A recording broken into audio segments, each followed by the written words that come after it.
Marc, chapitre 8. Ces jours-là, une foule très nombreuse s'était de nouveau réunie et n'avait pas de quoi manger. Jésus appela ses disciples et leur dit, « Je suis rempli de compassion pour cette foule, car voilà 3 jours qu'ils sont près de moi, et ils n'ont rien à manger. Si je les renvoie chez eux à jeun, les forces leur manqueront en chemin, car quelques-uns d'entre eux sont venus de loin. » Ses disciples lui répondirent, « Comment pourrait-on leur donner assez de pain à manger, ici, dans un endroit désert? » Jésus leur demanda, « Combien avez-vous de pain? » « 7, répondirent-ils. Alors il fit asseoir la foule par terre, prit les 7 pains et, après avoir remercié Dieu, il les rompit et les donna à ses disciples pour les distribuer. Et ils les distribuèrent à la foule. Ils avaient encore quelques petits poissons. Jésus les bénit et les fit aussi distribuer. Ils mangèrent et furent rassasiés, et l'on emporta 7 corbeilles pleines des morceaux qui restaient. Ceux qui mangèrent étaient environ 4000. Ensuite Jésus les renvoya. Aussitôt il monta dans la barque avec ses disciples et se rendit dans la région de Dalmanuta. Les pharisiens arrivèrent, se mirent à discuter avec Jésus et, pour le mettre à l'épreuve, lui demandèrent un signe venant du ciel.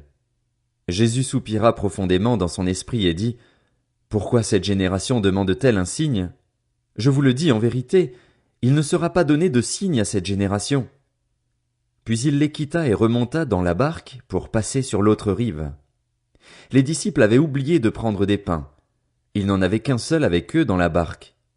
Jésus leur fit cette recommandation, « Attention, méfiez-vous du levain des pharisiens et du levain d'Hérode. » Les disciples raisonnaient entre eux et disaient, « C'est parce que nous n'avons pas de pain. » Jésus, le sachant, leur dit, « Pourquoi raisonnez-vous sur le fait que vous n'avez pas de pain?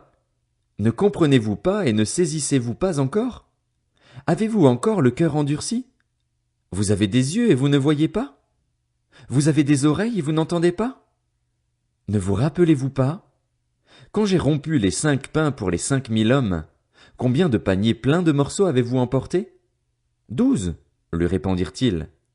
Et quand j'ai rompu les 7 pains pour les 4000 hommes, combien de corbeilles pleines de morceaux avez-vous emporté? 7, répondirent-ils. Et il leur dit, comment se fait-il que vous ne compreniez pas encore? Ils se rendirent à Bethsaïda. On amena un aveugle vers Jésus et on le supplia de le toucher. Il prit l'aveugle par la main et le conduisit à l'extérieur du village. Puis il lui mit de la salive sur les yeux, posa les mains sur lui et lui demanda s'il voyait quelque chose. Il regarda et dit, « J'aperçois les gens, je les vois comme des arbres, et ils marchent. » Jésus lui mit de nouveau les mains sur les yeux et, quand l'aveugle regarda fixement, il fut guéri et vit tout distinctement. Alors Jésus le renvoya chez lui en disant, « N'entre pas dans le village et n'en parle à personne. » Jésus s'en alla avec ses disciples dans les villages voisins de Césarée de Philippe. Il leur posa en chemin cette question. « Qui suis-je, d'après les hommes? » Ils répondirent, « Jean-Baptiste. » D'après certains, Élie. D'après d'autres, l'un des prophètes. « Et d'après vous, qui suis-je? » leur demanda-t-il.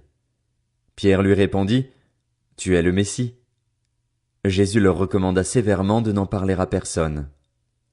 Alors il commença à leur enseigner qu'il fallait que le Fils de l'homme souffre beaucoup, qu'il soit rejeté par les anciens, par les chefs des prêtres et par les spécialistes de la loi, qu'il soit mis à mort et qu'il ressuscite 3 jours après.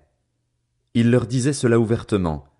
Alors Pierre le prit à part et se mit à le reprendre. Mais Jésus se retourna, regarda ses disciples et réprimanda Pierre en disant, « Arrière, Satan, car tes pensées ne sont pas les pensées de Dieu, mais celles des hommes. » Puis il appela la foule avec ses disciples et il leur dit, « Si quelqu'un veut être mon disciple, qu'il renonce à lui-même, qu'il se charge de sa croix et qu'il me suive. En effet, celui qui voudra sauver sa vie la perdra, mais celui qui la perdra à cause de moi et de la bonne nouvelle la sauvera. Et que servira-t-il à un homme de gagner le monde entier s'il perd son âme? Que donnera un homme en échange de son âme? En effet, celui qui aura honte de moi et de mes paroles au milieu de cette génération adultère et pécheresse, le Fils de l'homme aura aussi honte de lui quand il viendra dans la gloire de son Père avec les saints anges.